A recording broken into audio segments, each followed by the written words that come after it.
Donc, comme la Bible dit, nous ne devons pas s'inquiéter comme les païens, parce que les païens n'ont pas l'espérance que nous avons. Nous avons l'espérance du salut. Nous croyons que quand un enfant de Dieu meurt, en réalité, il se repose, il dort. Donc c'est différent d'un païen. Et nous croyons qu'une personne qui dort, qui dorme, va se réveiller. Donc, tous les enfants de Dieu, tous les chrétiens qui sont morts, en réalité, sont dans l'assoupissement du sommeil, à un temps marqué par le Seigneur. Ils se réveilleront de leur sommeil. Donc, nous croyons à cela. Donc, prions vraiment beaucoup pour ceux qui ont des cœurs affligés, ceux qui sont éprouvés, et surtout, comme je viens de dire, pour le cas de notre maman Adrienne. Vraiment, que le Seigneur puisse consoler, parce que ça, c'est un cercle proche. C'est vraiment un frère dans la chair biologique. J'avais parlé avec elle, donc bon, je lui avais envoyé quelques mots. Donc, prions aussi pour elle. Je crois que ça sera bien. Donc, soyons conscients, chers enfants de Dieu. Nous allons passer, si Christ tarde à venir, nous allons passer. Mais le problème, c'est qu'on n'a pas peur de cette réalité. On ne peut pas avoir peur de cette réalité. Pourquoi? Parce que si nous demeurions dans ce corps, mes bien-aimés, nous allons toujours continuer à pleurer. Nous allons toujours continuer à se lamenter. Pourquoi? Parce que c'est un corps imparfait. C'est une chair imparfaite. C'est imparfaite. Donc, on aura toujours des soucis. Jésus peut nous guérir aujourd'hui. Mais cela n'empêche pas que demain, que nous tombions encore malades. Le Seigneur peut ressusciter un mort aujourd'hui. Mais cela n'empêchera pas la mort encore dans la vie de cette personne qui était ressuscitée. Comme notre bien-aimé Lazare. Lazare était mort. Mais après sa résurrection, il était encore mort. Pourquoi? Parce que le corps plutôt que Lazare était ressuscité avec, c'était toujours un corps corruptible. Vous comprenez? Corruptible. Jésus peut nous guérir aujourd'hui de nos maladies, de tous ces problèmes de santé que nous avons, mais cela n'empêchera pas que nous tombions, que nous soyons encore malades. N'empêchera pas. Parce que nous sommes encore dans cette tente qui est incorruptible. Voilà pourquoi le corps que nous avons est comparé à une tente. Vous savez qu'une tente, ce n'est pas une maison solide. Ce n'est pas une maison construite à matériaux durables. Vous comprenez? Voilà pourquoi le corps que nous avons est comparé à une tente.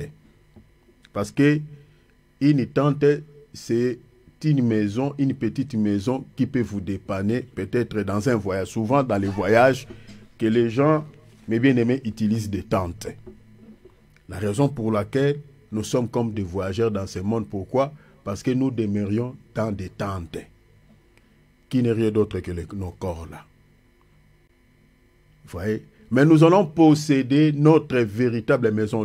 Nous allons demeurer dans les maisons matériaux durables dans les ciels. La raison pour laquelle j'avais expliqué un jour ici, quand le Seigneur dit, je vais vous préparer des places. Dans la maison de mon Père, il y a plusieurs demeures. Je vais vous préparer une place. Je veux que là où je suis, vous y soyez aussi. Il y a certaines personnes qui ont pris cette écriture littéralement en pensant que des maisons que le Seigneur est allé nous préparer au ciel, ce sont des maisons en briques, ce sont des maisons en béton ou des maisons en matériaux durables construites par des anges. Alors ce n'était qu'un langage allégorique. Donc cela voulait tout simplement dire que sur la terre, nous demeurions dans des tentes qui sont des maisons qui peuvent se détruire, mais au ciel, on habitera, vous comprenez, dans des maisons, mes bien-aimés, qui ne sont pas faites de mains d'hommes, c'est-à-dire des maisons dont le Seigneur parle. Ce ne sont pas des maisons en briques, mais il parle au fait des corps que nous allons revêtir, qui seront des corps incorruptibles. Parce que le corps que nous avons aujourd'hui est comparé à une maison, mais cette maison est comparée à une tente qui peut ou qui peuvent se détruire facilement. Mais quand nous allons revêtir des corps incorruptibles, ce corps-là ça sera aussi des maisons, mais des maisons qui ne seront pas détruites. Vous voyez cela? C'est ça, en fait, la pensée de cette écriture de Jean chapitre 14, verset 1er jusqu'au verset 3.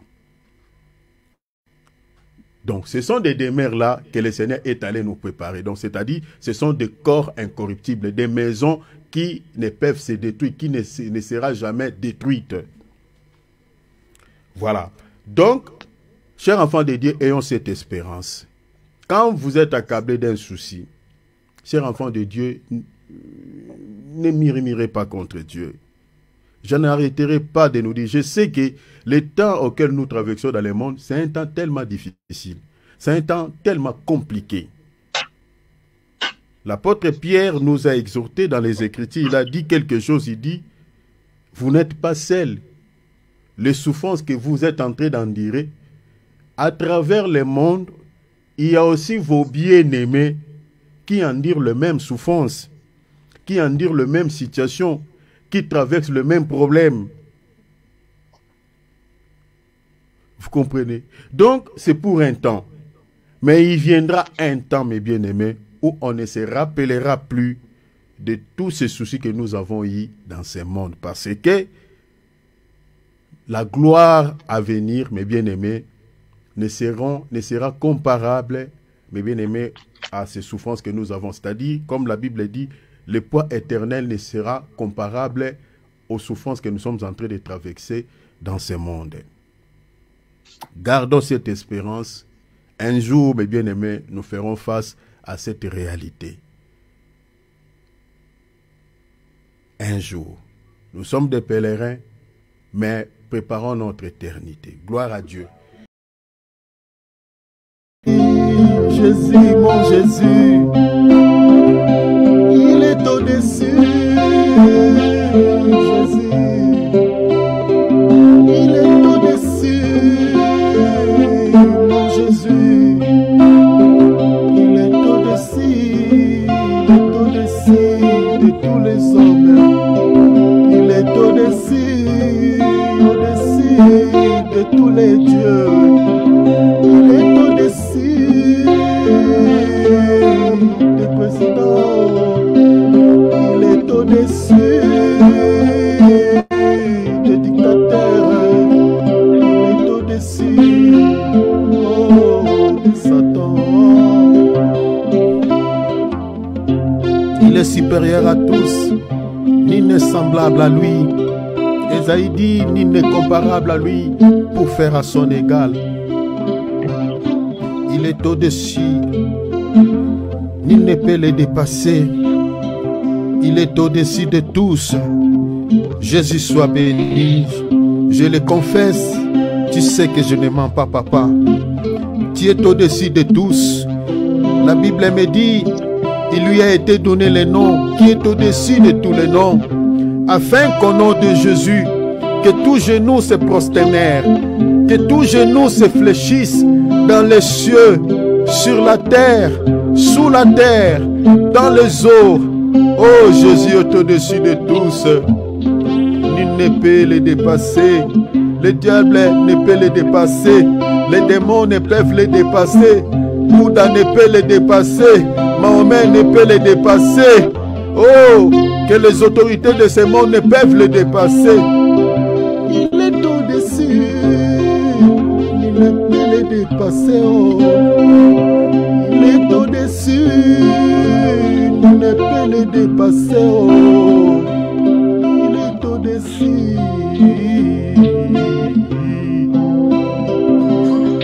Il est au-dessus.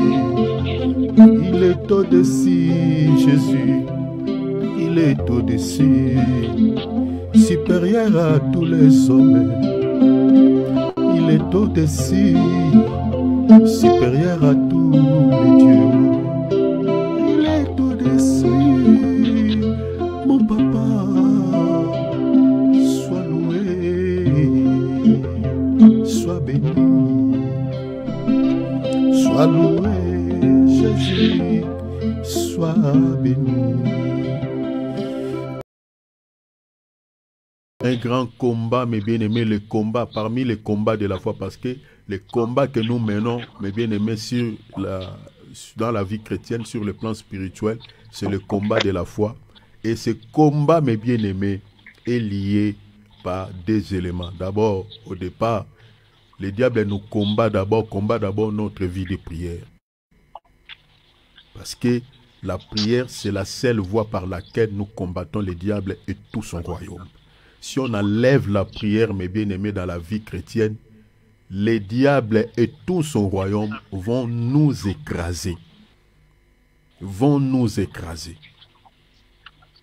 La seule défense d'un chrétien, c'est la prière. Les chrétiens se défendent contre aux attaques de l'ennemi par la prière, via la prière. Voilà pourquoi tu dois être conscient de cela. Et tu dois toujours demander à Dieu qu'il te donne la force. Parce que la prière a été toujours combattue par l'ennemi. Certaines faiblesses que nous ressentons, mais bien aimés, pour la prière, ce n'est pas normal. Ce n'est pas le fait que tu as travaillé. Ce n'est pas non plus le fait que, voilà, tu as fait trop de mouvements ou ton corps ne veut pas. Souvent, ce sont des influences démoniaques. Les diables sèment aussi la lourdeur pour prier.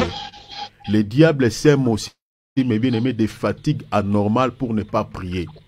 Remarquez, quand tu fais d'autres choses, tu verras que tu le fais avec beaucoup de facilité. C'est seulement quand tu veux prier, tu ne sens plus envie, soit tu sens sommeil, tu sens un peu de fatigue. Voilà, il y a toujours des raisons, certaines choses qui viennent, qui surviennent. Tout ça, c'est de cette manière que le diable opère pour pouvoir t'empêcher de prier. Parce qu'il sait que si tu pries, tu vas les combattre. Si tu pries, tu vas renverser ces plans contre ta vie. Donc, en tant qu'enfant de Dieu, tu dois être conscient de cela. La prière te donnera la victoire contre les attaques, contre les traits enflammés de l'ennemi. La prière, il n'y en a pas d'autre ici. Il n'y en a pas d'autres solutions. C'est par la prière que le Seigneur peut te bénir, que le Seigneur peut enlever une maladie dans ton corps, que le Seigneur peut changer ta situation, que le Seigneur peut te rendre visite, que le Seigneur peut faire tant de choses dans ta vie. C'est par la voie de la prière. Et l'ennemi et tout son royaume savent cela. Voilà pourquoi, avant de pouvoir nous infliger beaucoup de soucis, la première des choses, retiens ça, cher enfant de Dieu, la première des choses que l'ennemi fait, la première des choses que Satan fait dans la vie d'un enfant de Dieu, avant de pouvoir lui imposer, lui infliger beaucoup de soucis, ils vont d'abord lui retirer la prière. En sémant de lourdeur, en sémant de fatigue, en sémant beaucoup de choses. Vous voyez? C'est comme ça, de cette manière que l'ennemi opère. Donc, soyons prudents. Et nous allons prier là, nous allons demander à Dieu. Que le Seigneur puisse nous fortifier. Que le Seigneur puisse t'aider. Vraiment demande à Dieu, dis Seigneur, tout seul je ne peux pas. Ce que mon bien-aimé a dit, mon frère Thierry a dit, cela est vrai Seigneur, je ressens cela dans mon cœur. Des fois, je n'ai pas envie de prier. Des fois, je sens des fatigues, je trouve ça normal. Seigneur, s'il te plaît, donne-moi les ailes pour la prière. Donne-moi la force pour la prière. Fortifie-moi, Seigneur. Que je sois, Seigneur, une femme de prière. Que je sois un homme de prière. Seigneur, s'il te plaît, aidez-moi. Fortifie mes genoux. Aidez-moi, s'il te plaît. Prions au nom de Jésus.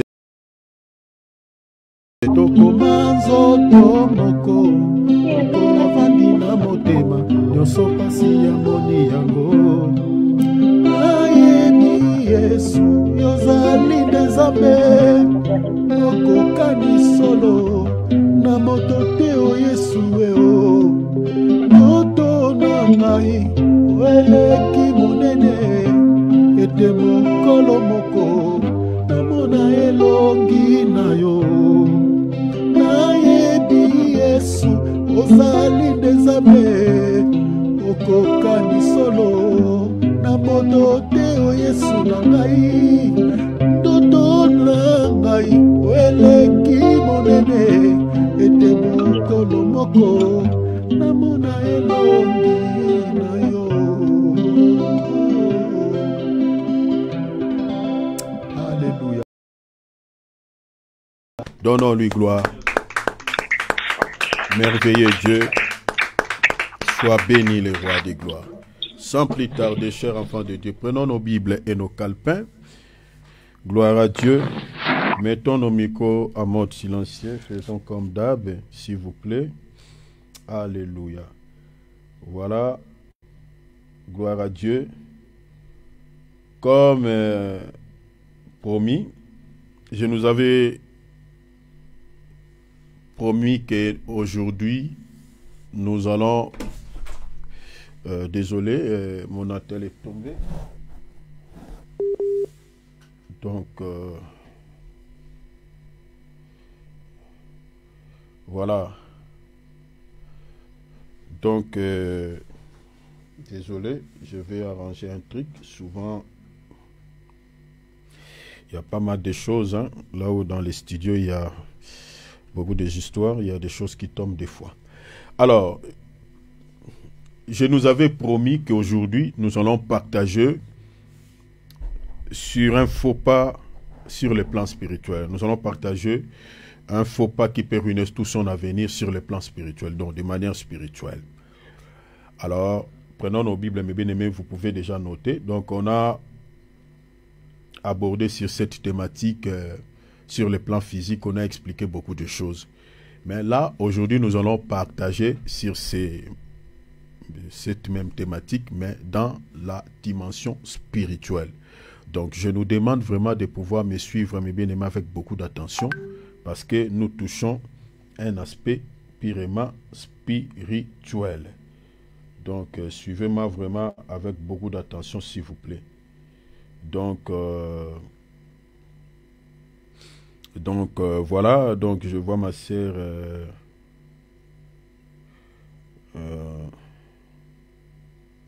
voilà, ok, d'accord, ma sœur Bernadette m'a écrit quelque chose, donc désolé, j'étais en train de voir parce que je l'ai vu, c'est déconnecté. Ok, pas de souci. Donc désolé mes bien-aimés, parce que souvent, des fois les gens m'envoient les messages, c'est difficile, donc je dois porter mon attention aux gens qui m'écoutent. Entre-temps, il y a des fois les messages qui entrent dans le même nattel que j'utilise. Souvent, c'est compliqué. Alors, j'étais en train de dire qu'aujourd'hui, nous allons partager sur cette même thématique, mais dans la dimension spirituelle. Un faux pas peut ruiner tout son avenir, mais dans le volet spirituel. Alors, un faux pas peut ruiner tout son avenir sur le plan spirituel. Sur le plan spirituel, veut dire quoi? Veut dire quoi? Retenez déjà, lorsque l'on parle d'un faux pas qui peut ruiner tout son avenir sur le plan spirituel, on fait référence à un impact, vous comprenez, à un impact sur son avenir éternel, vous comprenez, ou si vous voulez, qui peut mettre un danger, c'est-à-dire sur son salut éternel. C'est ça, en fait, les dangers à venir. Un faux pas, je répète, peut ruiner tout son avenir spirituellement, veut dire, c'est-à-dire lorsque, c'est-à-dire c'est la vie éternelle ou le salut éternel, parce que l'avenir éternel dont nous sommes l'avenir dont nous sommes en train de partager ici n'est rien d'autre que l'avenir éternel. Donc retenez ça. Donc ne vous compliquez pas, ne vous embrouillez pas. Donc nous sommes en train de parler d'un avenir sur le plan spirituel, mais d'un avenir éternel. Mais j'ai relevé quelques sous-points que nous allons aborder, vous comprenez, le faux pas qu'un chrétien peut commettre, le faux pas qu'un chrétien peut faire, qui peut avoir une influence néfaste sur son salut éternel. Donc nous allons expliquer ces quelques facteurs. Donc retenez ça, n'oubliez pas. Alors, notez déjà, je suis dans Proverbes, chapitre 24, verset 20. Proverbes, chapitre 24, verset 20. La Bible dit, « car il n'y a point d'avenir pour celui qui fait le mal. La lampe des méchants s'éteint. Je crois déjà que vous avez déjà une compréhension par rapport à ce qui est dit ici. La Bible dit, il n'y a point d'avenir.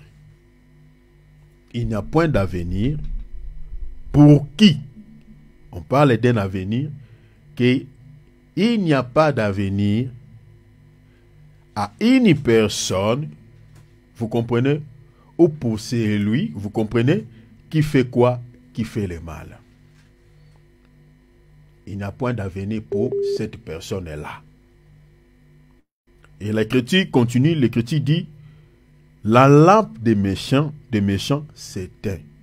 Donc pour pouvoir comprendre la pensée de notre bien-aimé Salomon ici, c'est la dernière paragraphe qui nous donne l'éclairage. Parce qu'il dit, la lampe des méchants s'éteint. La lampe des méchants s'éteint comment? La cause, c'est quoi? Pourquoi la lampe des méchants, vous comprenez, doit s'éteindre? La réponse, c'est la première paragraphe. C'est-à-dire, parce qu'il y a eu un mal. Donc la cause ou les conséquences, c'est le mal. C'est le mal qui a fait que la lampe des méchants puisse pouvoir quoi? S'éteindre. Mais la lampe dont on parle ici, dont on fait mention, on dit, il n'y a point d'avenir pour celui qui fait le mal. Et l'Écriture dit, la lampe des méchants s'éteint.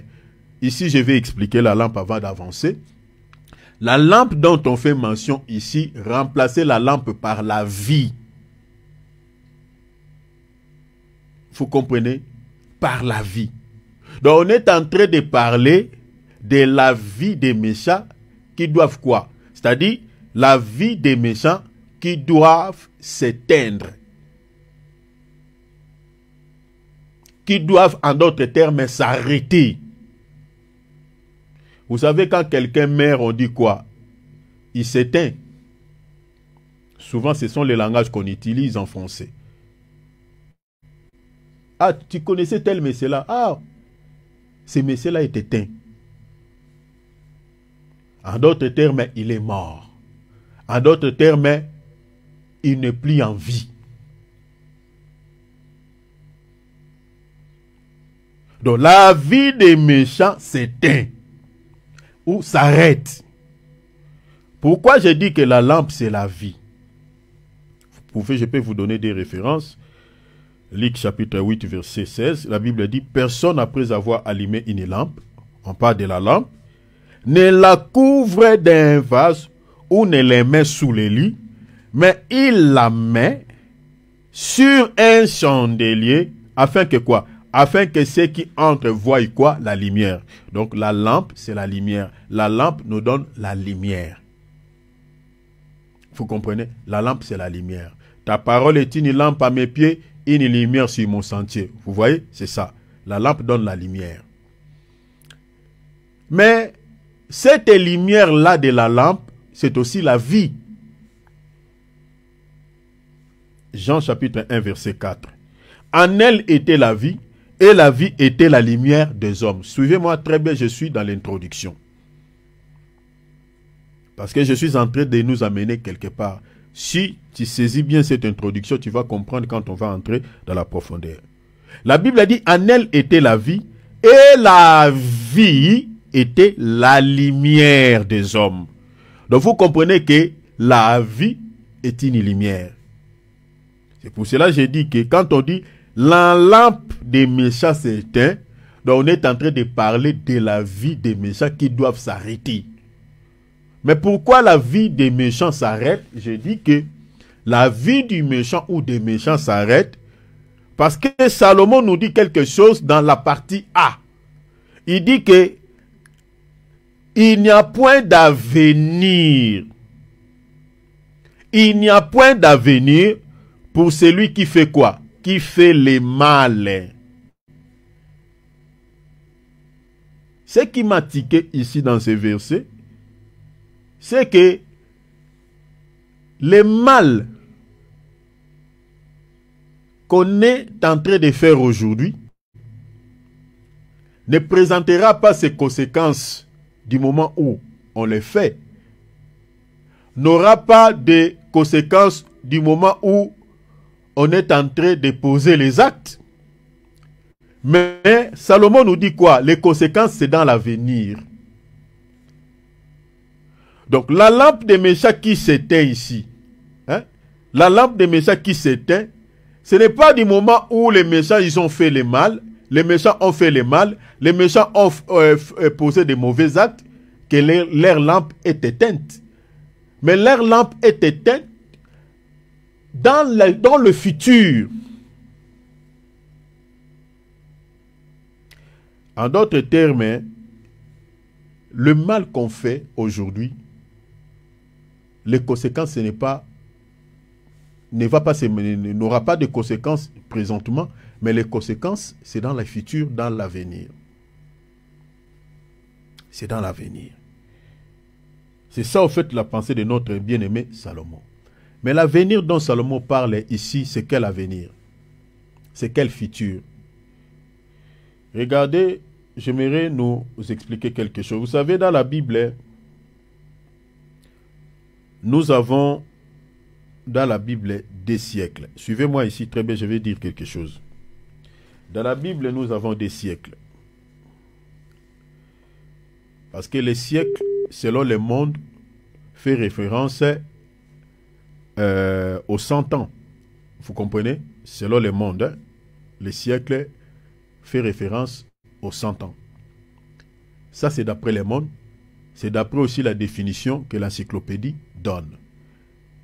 Mais selon la Bible, quand on parlait du siècle, cela fait référence à toute une vie. Suivez-moi très bien parce que je vais dire quelque chose par rapport à l'avenir. Quand on parlait du siècle, on fait référence à toute une vie. C'est pour cela, quand on lit la Bible, mes bien-aimés, avec une encyclopédie à côté, des fois, on peut taper aussi à côté. Pourquoi? Parce que des fois, les langages de la Bible ne correspondent pas, mes bien-aimés, à certaines définitions qu'on retrouve dans les dictionnaires, dans l'encyclopédie. Parce que les siècles dans la Bible, comme je viens de dire, parlent de l'avenir de toute une vie. Mais, dans la Bible, comme je viens de dire, nous avons au moins des siècles. Nous avons les siècles présents et les siècles à venir. Je donne l'écriture. Lisons Marc chapitre 10, le verset 29, et puis on va lire le verset 30. Donc nous avons, j'ai dit, les siècles présents et les siècles à venir. Donc je suis allé là-bas pour expliquer ce que Salomon dit. Salomon dit que le mal n'a point d'avenir. Alors, je évoqué cette écriture ou cette pensée pour pouvoir nous expliquer cet avenir dont Salomon est en train de parler. Parce que, par rapport à notre thématique, nous sommes en train de dire que un faux pas peut ruiner tout son avenir sur le plan spirituel. Et l'avenir dont nous sommes en train de parler sur le plan spirituel, il est question de notre salut éternel. Et j'ai relevé quelques facteurs que nous allons aborder ici. Alors, j'ai dit que dans la Bible, nous avons des siècles. Les siècles présents et les siècles à venir. Alors, les siècles présents, retenez déjà, les siècles présents fait référence à la vie terrestre et les siècles à venir fait référence à la vie éternelle. Retenez ça comme ça. Pour ceux qui écrivent, je dis, les siècles présents fait référence, selon la Bible, à la vie éternelle et les siècles à venir fait référence plutôt à la vie terrestre et les siècles à venir fait référence à la vie éternelle. C'est ça les deux siècles qu'on retrouve dans la Bible. Lisons Marc chapitre 10, verset 29, on va lire le verset 30. La Bible a dit, Jésus répondit, je vous l'ai dit en vérité, il n'est personne qui ayant quitté à cause de moi et à cause de la bonne nouvelle, sa maison, ou ses frères, ou ses sœurs, ou sa mère, ou son père, ou ses enfants, ou ses terres. Regardez, Jésus dit, ne reçoivent au centuple présentement dans ce siècle-ci. Présentement dans ce siècle-ci. Donc, on reçoit les centuples présentement dans ce siècle-ci.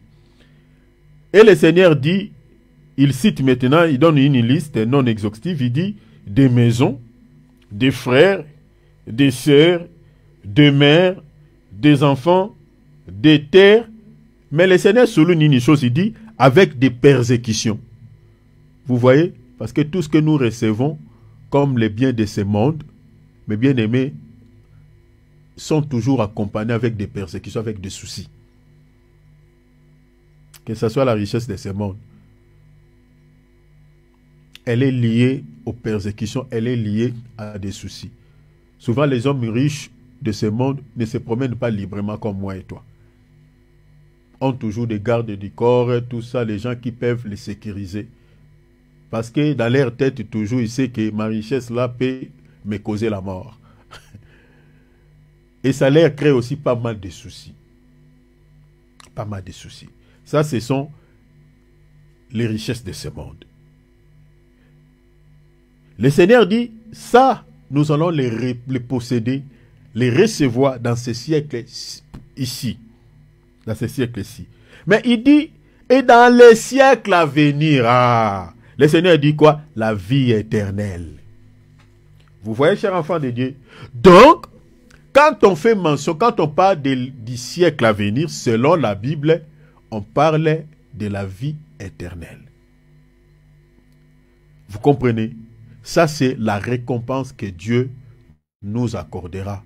Vous comprenez? Dans le futur. La vie éternelle.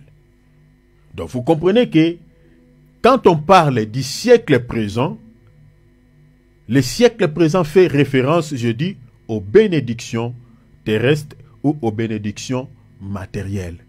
Mais quand on parle du siècle à venir, cela fait référence à la bénédiction qui n'est rien d'autre, la bénédiction spirituelle qui n'est rien d'autre que la vie éternelle. Retenez cela. Prenons 1 Timothée chapitre 4 verset 8. La Bible dit, car l'exercice corporel est utile à peu de choses, tandis que la piété est utile à tout, ayant la promesse de la vie présente. Vous comprenez? Donc, nous avons la promesse d'abord, la promesse par rapport à la vie présente, la vie que nous avons sur la terre. La Bible dit, et celle qui est à venir. Vous voyez cela? Donc, le Seigneur nous a fait des promesses dans ces siècles présents et puis dans les siècles à venir. Et les promesses que le Seigneur nous a faites dans les siècles présents, c'est-à-dire, c'est la bénédiction quant à la chair, les bénédictions quant à la chair. Le travail, c'est ça ce qu'il a dit. Tout ce que vous connaissez comme bénédiction matérielle, comme bénédiction financière, voilà. La maternité, c'est une bénédiction. Le mariage, c'est une bénédiction. Tout ça, ce sont des promesses que le Seigneur nous a faites quant à la chair. Il va nous accorder toutes ces choses. Mais le Seigneur ne s'est pas limité là-bas. Le Seigneur nous a encore fait une promesse dans l'avenir. Et cette promesse dont la Bible nous présente ici n'est rien d'autre que la vie éternelle. La vie éternelle. Donc vous comprenez que notre avenir en nous en tant que chrétiens, mes bien-aimés, dans les jours qui viennent, n'est rien d'autre que la vie éternelle. Même notre bien-aimé Jean l'a fait mention dans l'épître de Jean, chapitre 2, verset 25. L'apôtre Jean ici dit, il dit, et la promesse qu'il nous a faite, vous voyez, c'est la vie éternelle. Donc tel que nous sommes là, chers enfants de Dieu, nous sommes heureux parce que notre avenir éternel, mes bien-aimés, est meilleur. Est meilleur.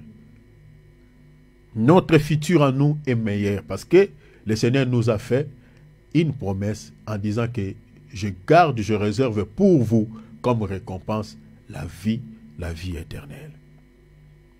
Ça, c'est une espérance merveilleuse que tous les chrétiens, mes bien-aimés, ont. Mais, par rapport à notre thématique, notre bien-aimé Salomon dit, il n'y a point d'avenir pour celui qui fait le mal. Donc vous comprenez déjà que nous avons un avenir demain, et cet avenir-là est attaché au salut, est lié à notre salut. Mais Salomon souligne, dit, pour celui qui fait le mal, il n'y a point d'avenir. Pour une personne qui se laisse traîner dans le mal, il n'a pas d'avenir.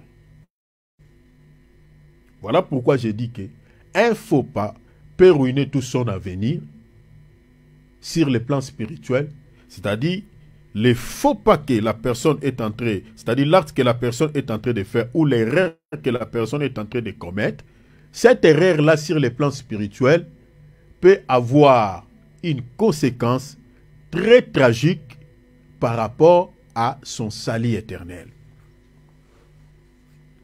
Par rapport à son salut. J'aimerais parler d'autres choses avant d'évoluer. Donc, j'aimerais parler d'autres choses. Regardez. Je vais évoquer une écriture ici, et puis je vais commenter cette écriture. Regardez par exemple ce qui est dit dans ce passage de... j'aimerais lire une écriture. Je suis dans... Où est le passage?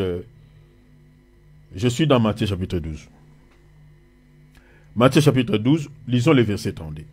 La Bible dit, quiconque, suivez-moi ici très bien, quiconque parlera contre les fils. Je suis en train d'expliquer le mal que la personne a fait, qui a eu l'impact, vous comprenez, sur son avenir, sur son salut éternel dans le futur. Regardez ce qui est dit ici. Quiconque parlera contre les fils de l'homme, la Bible a dit, il lui sera pardonné. Donc celui qui parlera contre, donc celui qui sera contre, qui parlera soit en mal, contre les fils de l'homme, c'est-à-dire Jésus, la Bible a dit, il lui sera pardonné. Mais l'Écriture dit encore, mais quiconque parlera contre le Saint-Esprit, il ne lui sera pardonné ni dans ces siècles. La Bible dit dans ces siècles, et ni dans les siècles à venir.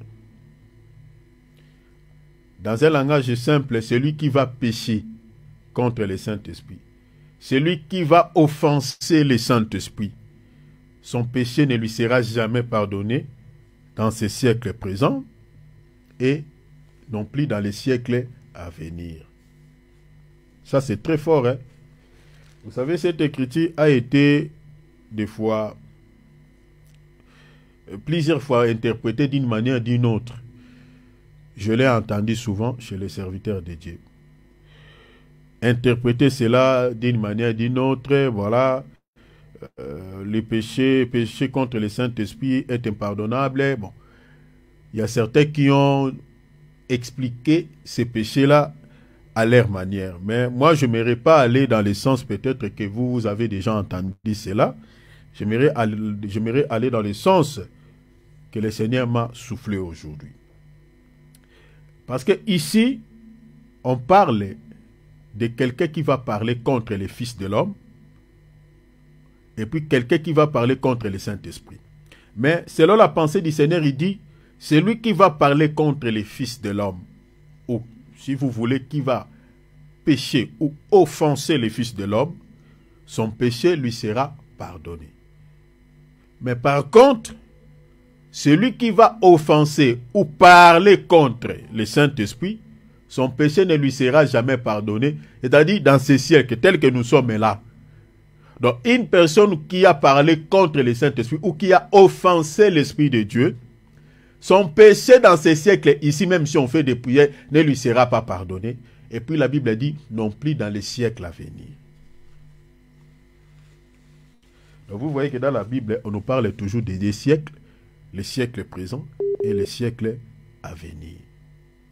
Mais j'aimerais d'abord expliquer les péchés qui ne sera pas pardonné ici. Je vais expliquer d'abord l'Écriture. Retenez déjà, celui qui parle contre les fils de l'homme ou qui a péché contre les fils de l'homme, retenez, c'est l'Israël. Parce que c'est l'Israël qui a offensé Jésus. C'est l'Israël qui a parlé contre les fils de l'homme. La preuve en est, l'Israël avait rejeté le Seigneur. L'Israël n'a pas parlé en bien contre le Seigneur. Jamais. Il a parlé en mal contre le Seigneur. Vous savez que même si les Romains, c'est eux qui ont crucifié le Seigneur, mais c'était par les témoignages, vous comprenez, que l'Israël avait présenté de Jésus aux Romains. Parce qu'on avait témoigné de fausseté contre le Seigneur. Si vous lisez même dans... lisez l'épître de Jean, à partir du chapitre 18, vous allez voir ça. Chapitre 18, chapitre 19. Ils ont monté des dossiers de toutes pièces pour pouvoir l'accuser en mal. Vous comprenez? C'est l'Israël qui a parlé contre les fils de l'homme. Voilà pourquoi même Pilate, dans Jean 19, Pilate il dit, mais je ne vois aucun mal. Je ne vois pas le mal qu'il a fait. Parce que toutes les accusations que vous avez faites, je n'ai trouvé aucun mal chez lui. Qui mérite la mort. Vous l'avez accusé, voilà, il a fait ceci, il a fait cela. Bon, il n'y a pas de preuves, je n'ai pas trouvé de mal. Le mal qu'il a fait. Mais l'Israël continue toujours à dire que voilà, il empêche les gens de payer les impôts, il s'élève contre César, alors que Jésus n'a pas empêché les gens de payer l'impôt. Par contre, il a dit donnez à César ce qui est à César, à Dieu ce qui est à Dieu. Mais pour pouvoir l'accuser à tort, donc l'accuser faussement, ils ont dit que non, il s'élève, il interdit les gens de payer les impôts, il dit ça, il dit ça. Alors que, vous voyez, donc c'est l'Israël qui a parlé contre les fils de l'homme. Mais malgré ce qu'il avait fait, la Bible dit, son péché lui sera pardonné. Vous voyez cela? Et son péché lui sera pardonné à quel moment? Au retour glorieux du Seigneur Jésus-Christ. Là, l'église ne sera pas sur la terre, l'église sera dans les ciels. Selon Zacharie chapitre 14, Zacharie chapitre 12, et puis Zacharie chapitre 14. C'est à ce temps-là, quand le Seigneur viendra, il pardonnera les péchés de son peuple. Même si vous lisez Romains chapitre, chapitre 11, comme ça. Mais, la Bible dit, celui qui parlera contre le Saint-Esprit, son péché ne lui sera pas pardonné, ni dans ce siècle, c'est-à-dire dans ce siècle, ni dans les siècles à venir. Or, le Saint-Esprit n'a pas été donné pour l'Israël. Ça, vous êtes d'accord avec moi, cher enfant de Dieu. Le Saint-Esprit a été donné pour nous, l'Église. Vous comprenez? Le Saint-Esprit a été donné pour nous comme un don. Maintenant, quand on dit celui qui va parler contre le Saint-Esprit, son péché ne lui sera pas pardonné, ni dans ce siècle-ci, ni dans les siècles à venir. Cela veut dire quoi? Déjà, quand on dit celui qui va parler contre le Saint-Esprit, parce que l'Église traverse cette dispensation avec le Saint-Esprit. Parce que c'est le Saint-Esprit qui est le chef de l'Église, c'est le Saint-Esprit qui dirige l'Église. c'est le Saint-Esprit. Mais maintenant, parler contre le Saint-Esprit, ce n'est pas parler comme je parle là. Non. Parler contre le Saint-Esprit, d'abord, dans certaines dimensions, je descendrai dans des langages un peu terre à terre, mais déjà ici, parler contre le Saint-Esprit, c'est, en un mot retenu, donner un faux enseignement. Vous comprenez? Parce que quand on prêche, on parle de la part de Dieu. Parce que la Bible dit, c'est poussé par le Saint-Esprit que les hommes ont parlé de la part du Seigneur. Vous voyez? C'est poussé par le Saint-Esprit.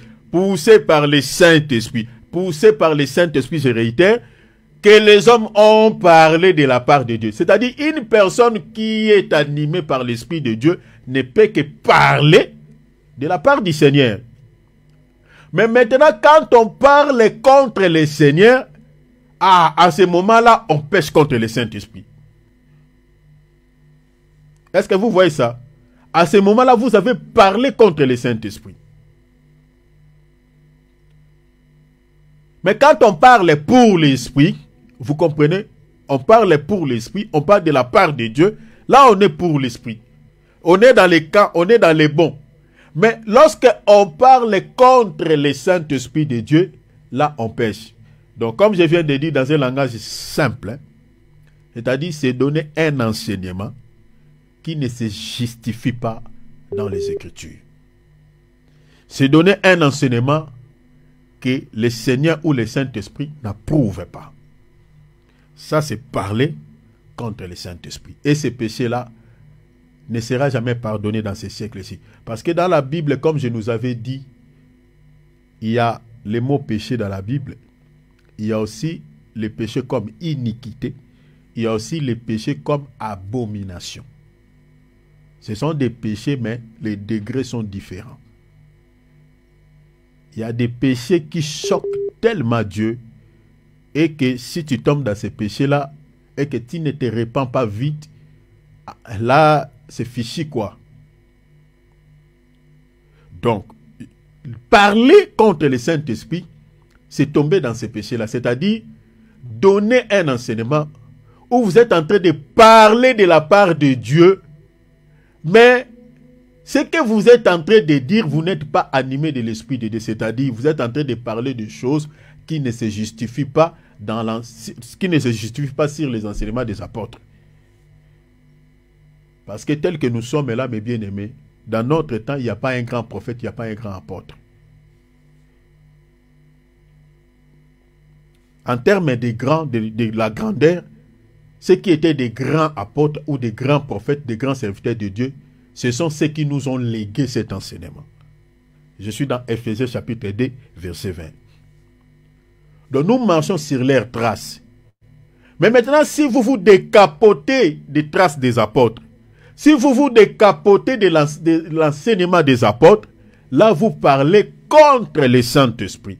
Et ce péché-là, dans la Bible, ce péché est considéré comme l'iniquité et qui ne peut jamais être pardonné dans ce siècle et dans les siècles à venir. Voilà pourquoi vous remarquerez, même dans Matthieu chapitre 7, si vous lisez à partir du verset 23, le Seigneur dit, plusieurs me diront, n'avons-nous pas prophétisé en ton nom? N'avons-nous pas fait des miracles en ton nom? Le Seigneur leur dira ouvertement, la Bible dit, je ne vous ai jamais connu, retirez-vous de moi, vous qui étiez dans l'iniquité, qui vivez dans l'iniquité. L'iniquité dont on fait mention dans cette écriture, c'est par rapport au message. Parce que les gens qui réclament là, n'avons-nous pas prophétisé? Vous comprenez? Ce n'est pas des joueurs de football. Ce sont les serviteurs de Dieu qui ont prophétisé de la part du Seigneur. Parce que prophétiser, il y a prophétisé comme un don, il y a prophétisé aussi comme prêcher. Vous comprenez? C'est-à-dire, comme je prêche, là, je prophétise aussi. Parce que dans la Bible, la prophétie a ces deux dimensions. Prophétiser, prophétie comme un don de révélation, et prophétie comme évangile, comme parole. Maintenant, ceux qui réclament maintenant, n'avons-nous pas prophétisé, ce sont les ministres de Dieu. Mais ils ont prophétisé contre l'esprit. Ils ont prophétisé contre le Saint-Esprit de Dieu. Ce sont eux qui ont même accompli les miracles au nom de Jésus. Mais c'était des gens qui n'étaient pas assis. Vous comprenez, assis sur les fondements des apôtres. C'est pour cela, ici, je dis à tous serviteurs de Dieu, parce qu'aujourd'hui, tel que nous sommes là, ça fait très mal quand on voit certaines pratiques dans nos assemblées, quand on voit la manière dont certains serviteurs de Dieu servent Dieu, des fois ça vous choque.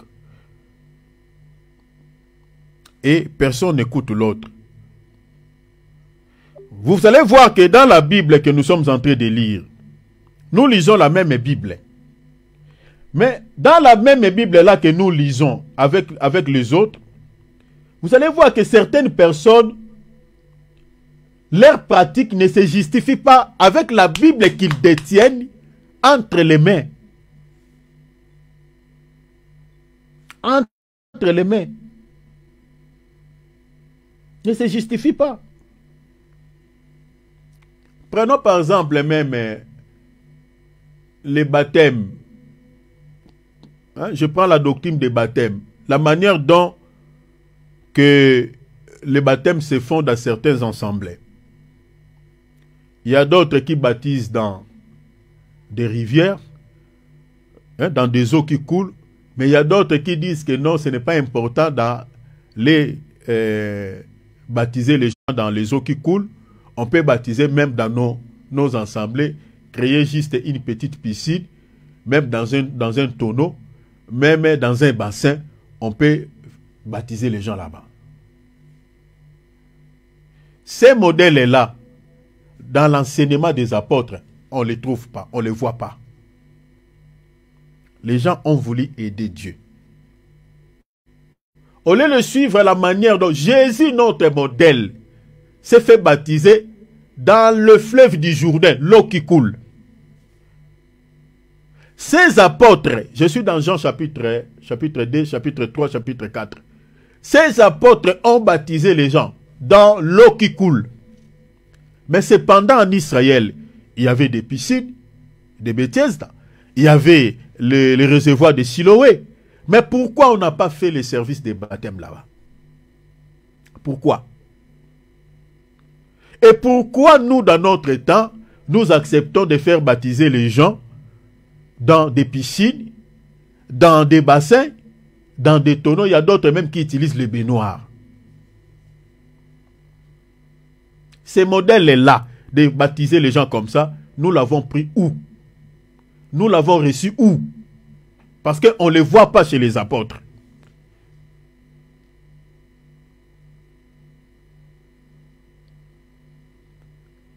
La doctrine des Trinités.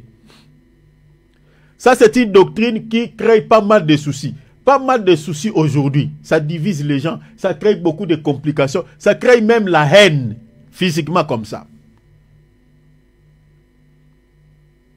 Ça crée pas mal de soucis. Ça divise les croyants. Ça divise les chrétiens.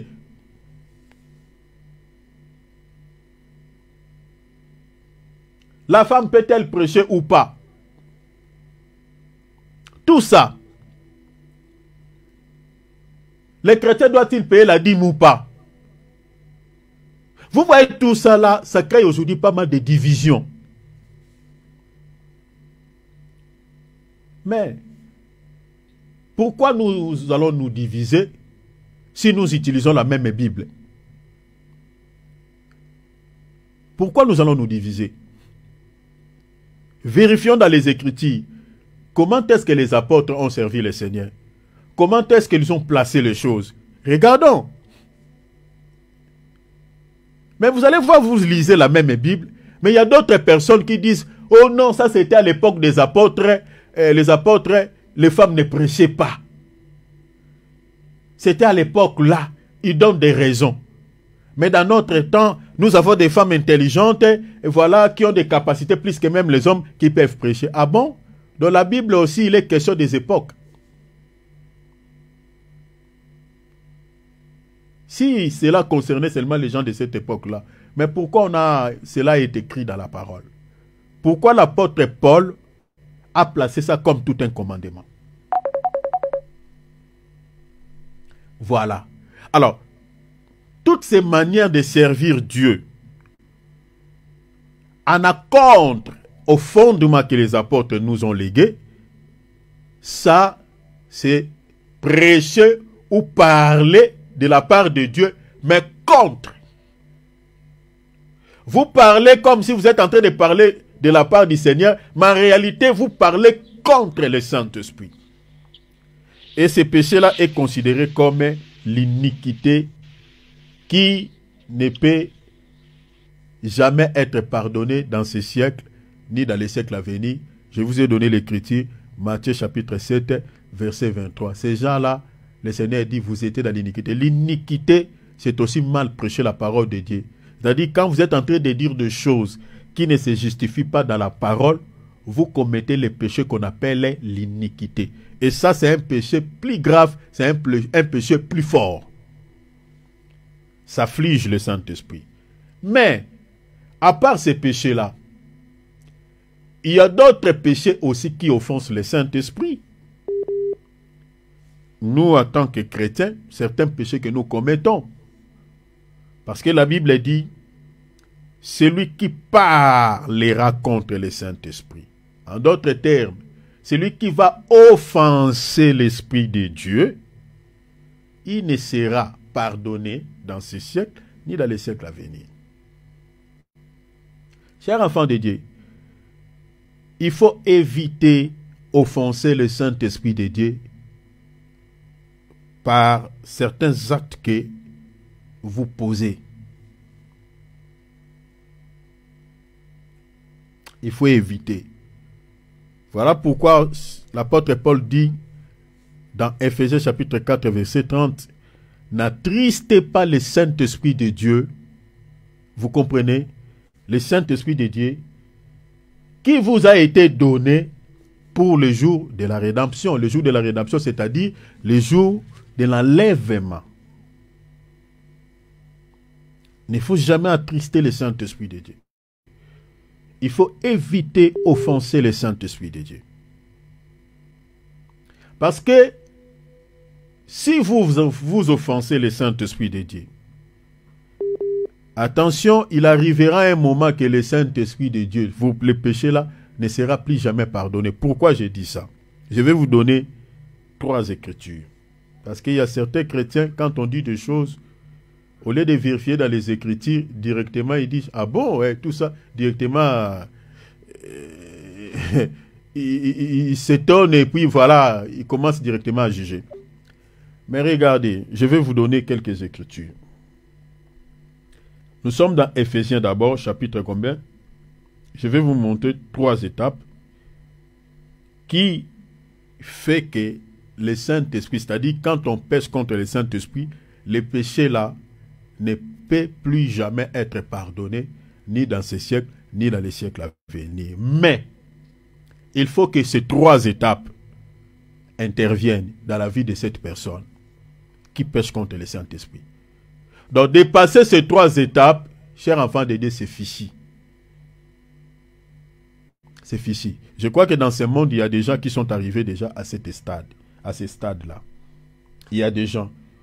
Je crois, avec tout le mal que nous avons aujourd'hui, je crois qu'il y a des gens qui sont arrivés à ce stade-là. La première étape, c'est que c'est Éphésiens. Lisons Éphésiens. Éphésiens chapitre combien? Chapitre 4, verset 3. La Bible dit, n'attristez pas le Saint-Esprit de Dieu, par lesquels vous avez été scellés pour le jour de la rédemption. Vous comprenez que le Saint-Esprit, c'est lui qui nous donne le sceau du salut. Le Saint-Esprit nous donne le sceau du salut. Le sceau. C'est-à-dire, si vous n'êtes pas marqué par le sceau de l'Esprit, vous ne serez pas sauvé. Donc, quand on dit que j'ai le Saint-Esprit, nous le disons, mes bien-aimés, parce que le Saint-Esprit nous donne le sceau de l'Esprit. Vous ne pouvez pas dire que vous avez le Saint-Esprit si vous n'êtes pas scellé. Et le sceau du Saint-Esprit passe par la connaissance de la parole et la vraie connaissance. Je suis dans Éphésiens chapitre 1er, verset 13 à 14. C'est par la connaissance. Si vous n'avez pas la vraie connaissance de la parole de Dieu, c'est compliqué de pouvoir dire que moi j'ai le sceau de l'esprit. C'est compliqué. Mais regardez, ce qui nous intéresse, la Bible dit, n'attristez pas le Saint-Esprit de Dieu par lesquels vous avez été scellés pour le jour de la rédemption, pour le jour de l'enlèvement. Ne l'attristez pas. Ne l'attristez pas. Parce que notre salut éternel, c'est lui qui les détient. C'est lui. Vous comprenez? Pour le jour de la rédemption, il nous a scellés. Nous a marqué le signe. Nous a marqué le sceau pour le salut. Le sceau là, c'est lié à notre salut, attaché à notre vie éternelle. Voilà pourquoi l'Écriture dit, il ne faut jamais l'attrister. Le Saint-Esprit peut être affligé quand il y a les péchés. Remarquez, quand il y a eu la méchanceté dans l'ancien monde, la montée du péché, la montée de l'iniquité qui y a eu lieu à ce monde-là. La Bible dit, vu que la méchanceté était grande, l'Esprit de Dieu était quoi? Était affligé, était attristé. C'est-à-dire, quand on demeure dans le mal, quand on fait le péché, l'Esprit de Dieu est affligé. L'Esprit de Dieu est attristé, devient tout triste. Mais maintenant, pour que l'Esprit de Dieu ne soit pas attristé, il faut quoi? Fuir le mal, fuir le péché, demeurer dans une vie de sainteté, dans une vie de pureté. C'est cette vie-là qui réjouit le Saint-Esprit. Je ne citerai pas tout le péché ici, mais vous connaissez le péché qui peut affliger le Saint-Esprit. Donc, je vous renvoie dans Galates chapitre 5 à partir du verset 22. Ça, c'est la première étape. L'Esprit est attristé. Quand on demeure dans les péchés, il faut se repentir vite. Deuxième étape, 1 Thessaloniciens chapitre 5. N'éteignez pas l'Esprit. N'éteignez pas l'Esprit.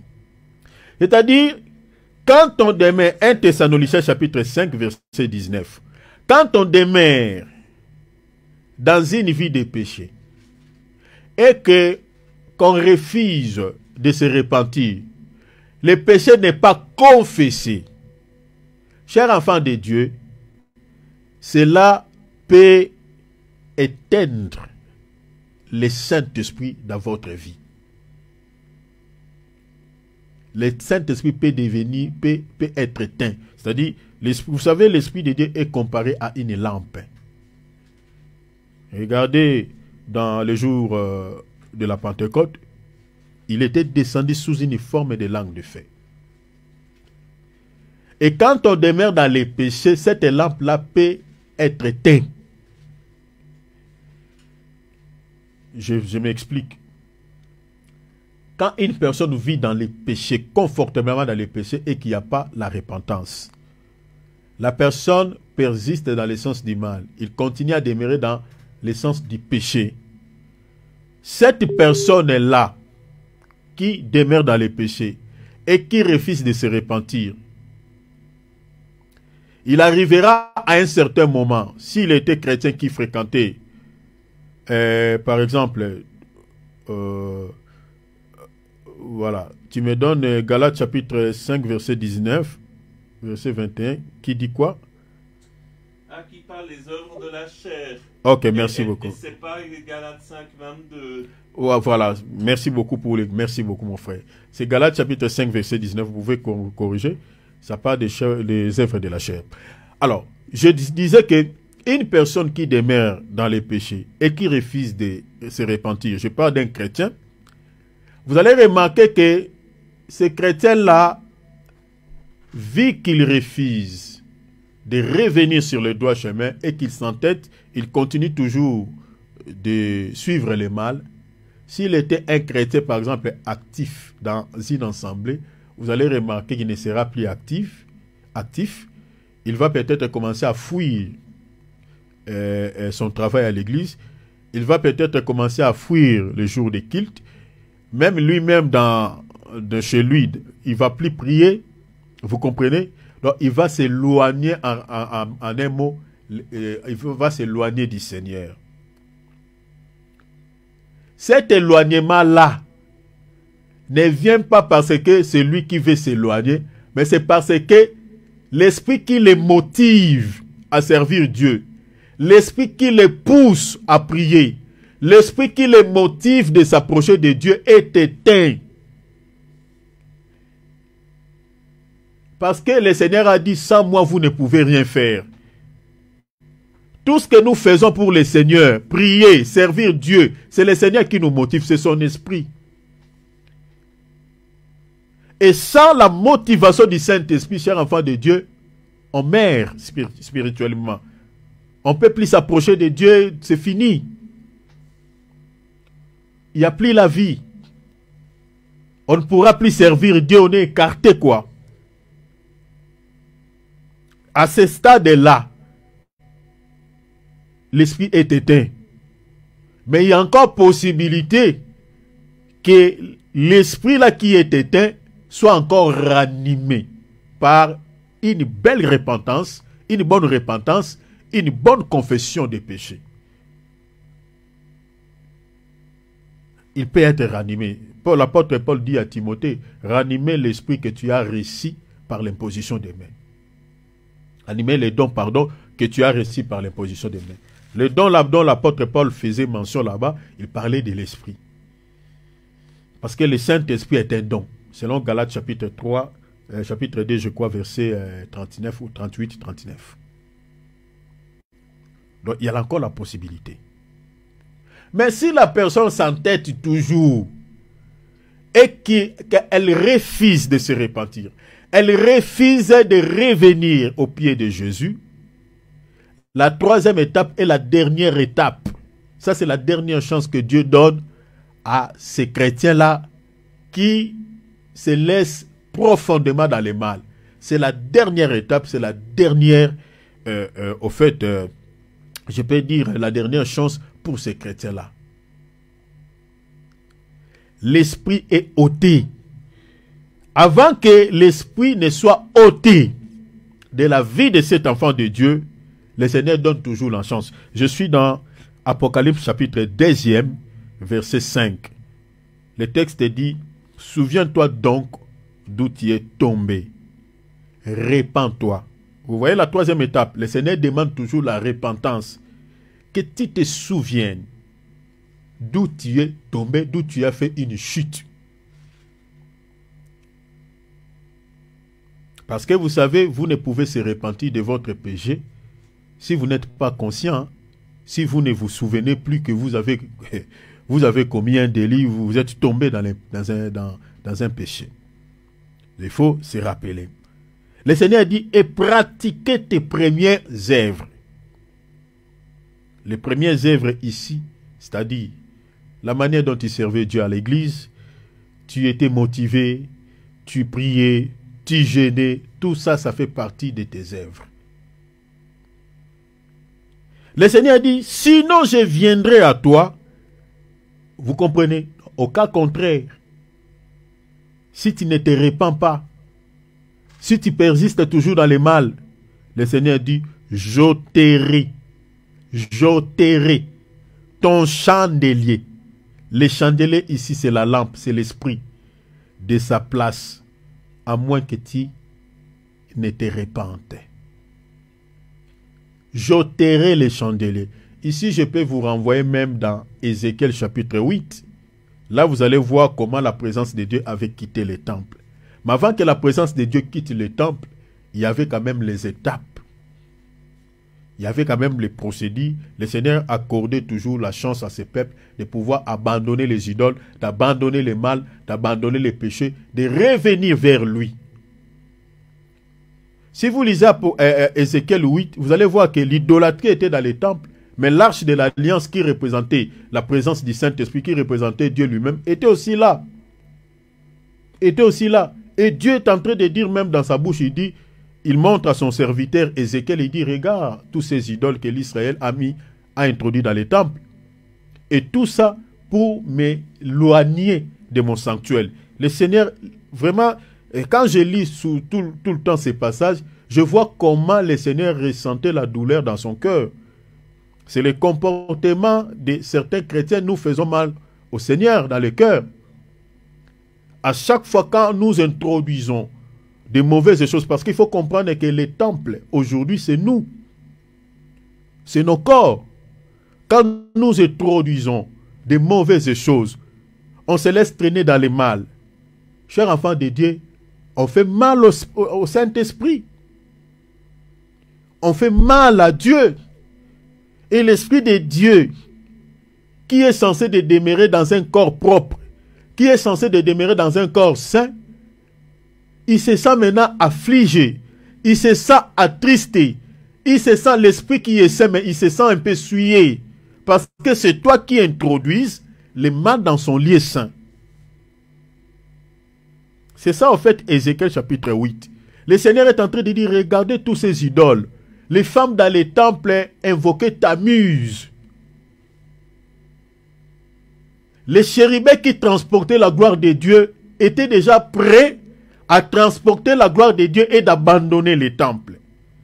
Mais le Seigneur était là en train de demander toujours à ses peuples de revenir vers lui et d'abandonner le mal. Mais les peuples s'entêtaient, les peuples ne voulaient pas.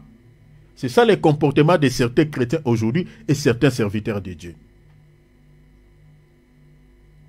Mais maintenant, cette troisième étape, comme je viens de dire, il y a 3 étapes, parce que je parlais du péché ou parler contre le Saint-Esprit, c'est-à-dire l'offense, c'est-à-dire offenser le Saint-Esprit. C'est-à-dire cette offense ne sera pas pardonnée ni dans ce siècle, ni dans les siècles à venir.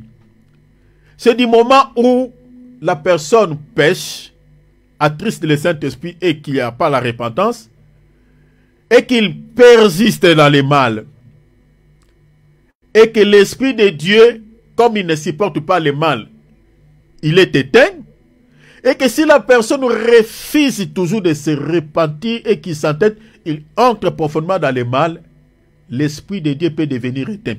À ce stade-là, si l'Esprit est éteint, et plutôt l'Esprit est ôté, c'est fichu. Regardez quand dans Ézéchiel, je dis Ézéchiel 8, Ézéchiel 9, Ézéchiel 10, lorsque Dieu a abandonné les temples, c'est depuis ce temps-là jusqu'aujourd'hui, l'Esprit de Dieu n'est plus jamais revenu en Israël. Le Seigneur a abandonné ce peuple entre les mains des nations. Depuis la destruction du premier temple jusqu'aujourd'hui. Toutes les malédictions prononcées par Dieu dans Deutéronome 28 étaient déversées sur ce peuple parce que le Seigneur leur avait dit, si vous m'abandonnez, vous ne respectez pas mes lois, vous marchez en encontre de ma parole, vous introduisez dans les temples, dans les lieux qui est censé être propre, vous introduisez des impuretés. J'abandonnerai ce temple que vous avez érigé pour moi et je vous livrerai entre les mains des nations. Ce que Dieu avait dit, ces paroles-là, toutes ces paroles étaient accomplies dans la vie de ce peuple. L'Israël a été abandonné, le temple a été abandonné, preuve année, le roi Nebuchadnezzar avait détruit les temples, que ce soit le deuxième temple était détruit par Titus, et Dieu a livré ce peuple entre les mains de leurs ennemis. Jusqu'à aujourd'hui, regardez même ce qui se passe entre l'Israël et la Palestine. Mais ces peuples-là pleurent. Ils crient des fois à Dieu, mais Dieu ne les écoute pas. Dieu ne descend pas pour descendre de l'air, pour venir en aide, pour les délivrer. C'est ça le comportement de certains chrétiens qui prient le Seigneur, mais qui introduisent des saletés dans leur cœur. Si vous entrez, vous continuez à persister dans le mal, et une fois que l'esprit sera ôté, c'est fini. Il n'y aura aucune prière qui t'aidera que ce péché soit pardonné. C'est fini. Parce que si le temple est abandonné, voilà pourquoi je vais vous donner un exemple que vous pouvez comprendre. Parce que moi, je n'oserais pas de dire que voilà, tel pasteur, voilà, son péché ne peut plus jamais être pardonné, ou tel chrétien, son péché ne peut plus jamais être pardonné. Mais, vous pouvez comprendre cela même par quelques signes. les comportements de certains chrétiens et les comportements de certains serviteurs de Dieu. Vous pouvez voir quelques signes. C'est-à-dire qui sert le Seigneur, mais ils vivent, leur comportement, c'est pratiquement les païens. Comme un certain prophète, ici tous les Congolais connaissent ces faux prophètes-là. Les prophètes là, voilà, qui utilisent des éclaircissants là, qui a des cancers de peau là. Jetez son nom, je ne veux pas pour que notre vidéo ne soit pas censurée. Il continue à diriger une église, mais regardez son comportement. Regardez ses déclarations, regardez les scandales qu'il fait, même sur la toile. Vous voyez cela? Donc c'est-à-dire, ce prophète-là, il est arrivé à un niveau, c'est-à-dire où il ne peut plus retourner, il ne peut plus rentrer en arrière. C'est fini. Ça, ce sont des signes qui montrent que le Saint-Esprit a abandonné ce temple. Et le péché d'une telle personne ne peut jamais être pardonné dans ce siècle ni dans les siècles à venir parce qu'il a égaré tellement les gens. Donc, il a fait des choses vraiment horribles. Et le signe, c'est que la personne ne va plus se repentir. C'est-à-dire, il va continuer dans les... Parce que quand le temple est abandonné, c'est fini. Parce qu'il n'y a plus le culte, vous n'allez plus s'approcher de Dieu, c'est fini. Comme l'Israël. L'Israël ne prie plus. Ne fait plus la prière parce qu'il n'y a plus les temples. C'est-à-dire, quand Dieu abandonne les temples, c'est-à-dire ton corps, c'est-à-dire, tu ne vas plus s'approcher de lui, tu deviens même pire que païen. Comme le comportement de ces serviteurs de Dieu. C'est-à-dire, ils se comportent plus que même les païens. Comme celui que j'ai cité le nom ici. Parce qu'il va continuer toujours de mal, il va marcher toujours dans le mal, il va se laisser traîner toujours dans le mal. Il ne va plus se repentir, c'est fini. Combien de gens l'ont interpellé, certains serviteurs. Déjà, quand vous l'interpellez, vous êtes en train de lui dire que non, prophète, voilà, Dieu m'a dit. Je me rappelle, il y a un prophète qui avait reçu une prophétie, qui n'avait pas parlé à mal. Il avait parlé des biens de lui, que voilà, le Seigneur est en train de lui dire qu'il revienne. Mais regardez le mal qu'il a dit à ses serviteurs de Dieu. Ce serviteur de Dieu est passé encore à la télé pour demander encore s'excuser, demander pardon. Mais il n'avait rien dit de mal contre lui. Donc ça, ce sont des signes qui montrent que cette personne est abandonnée. Le Seigneur ne peut plus retourner dans un tel corps, dans un tel temple. C'est-à-dire, il va continuer à faire que le mal sur le mal. C'est le cas de certains chrétiens qui prient, mais qui vivent confortablement dans les péchés comme les païens. Il y a certains chrétiens qui sont comme ça. Cher enfant de Dieu, si tu m'écoutes, tu continues à prier le Seigneur, tu continues à écouter la parole, mais tu vis confortablement dans les péchés. Faites attention. Peut-être tu es déjà ce temple-là que le Seigneur a délaissé, le Seigneur a abandonné. Vous comprenez? Tu es déjà abandonné. Voilà pourquoi tu ne peux plus demander pardon même pour tes péchés. Tu trouves ça normal. C'est-à-dire ça devient ta vie. Mais tu crois toujours que tu es enfant de Dieu. Tu crois toujours que tu pries. Tu es avec le Seigneur, voilà. Ceux qui ont des dons peuvent même se tromper parce que les dons continueront toujours à fonctionner. Dieu ne se répand pas de ses dons et de son appel. C'est ça ce qui trompe même certains chrétiens. Et ce qui trompe aussi certains serviteurs de Dieu. Je parle des enfants de Dieu et puis des ministres de Dieu.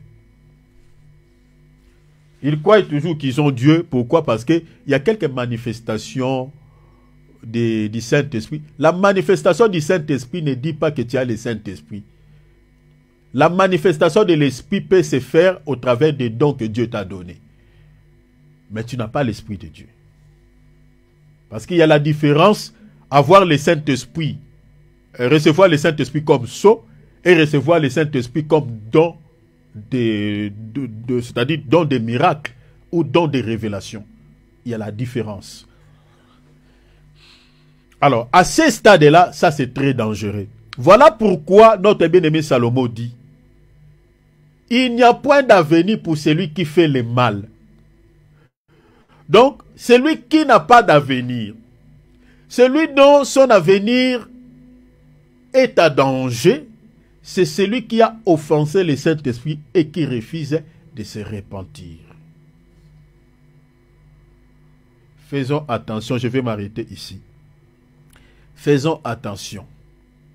Chers enfants de Dieu, nous vivons une époque sur laquelle le mal atteint un niveau culminant, un point, mes bien-aimés, vraiment sans précédent.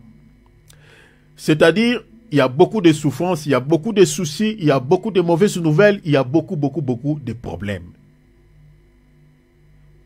Tout ça, mes bien-aimés, nous les chrétiens, cela ne nous étonne pas parce que la Bible nous avait avertis par rapport à tout ce que nous sommes en train de voir aujourd'hui.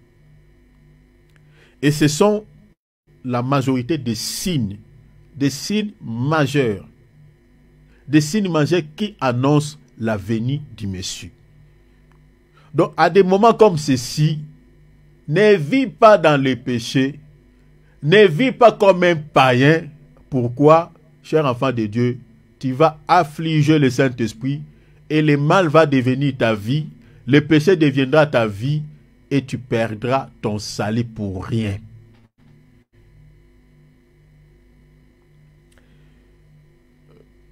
Par la grâce de Dieu, demain, je parlerai de l'apostasie, l'abandon de la foi.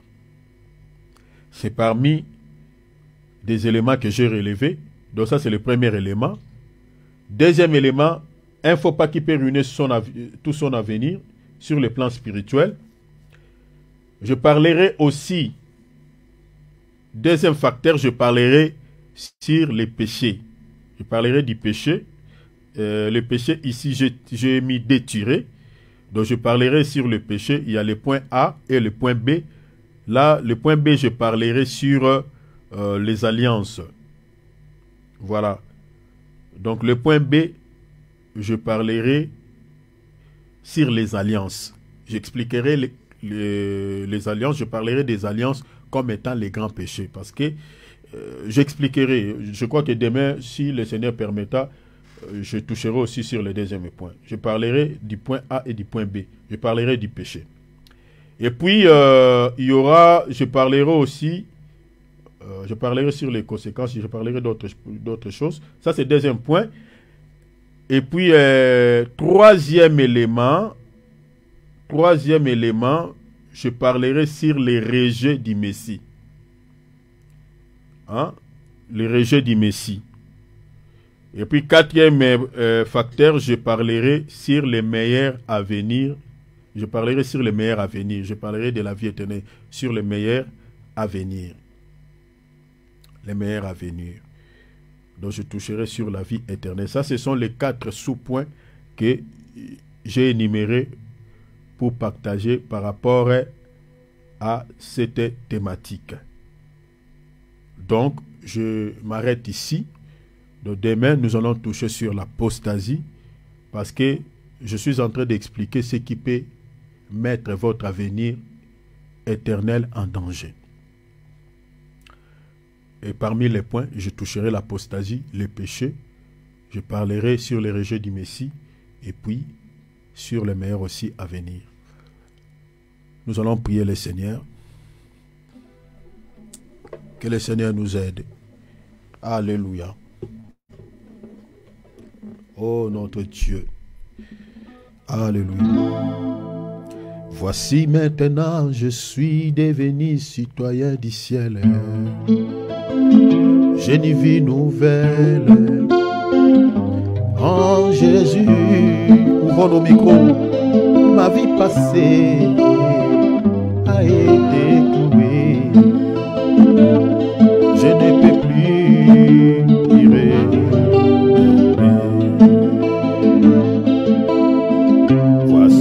Maintenant je suis devenu citoyen du ciel. J'ai une vie nouvelle en Jésus. Ma vie passée a été clouée. Je ne peux plus tirer. J'irai là-bas, j'irai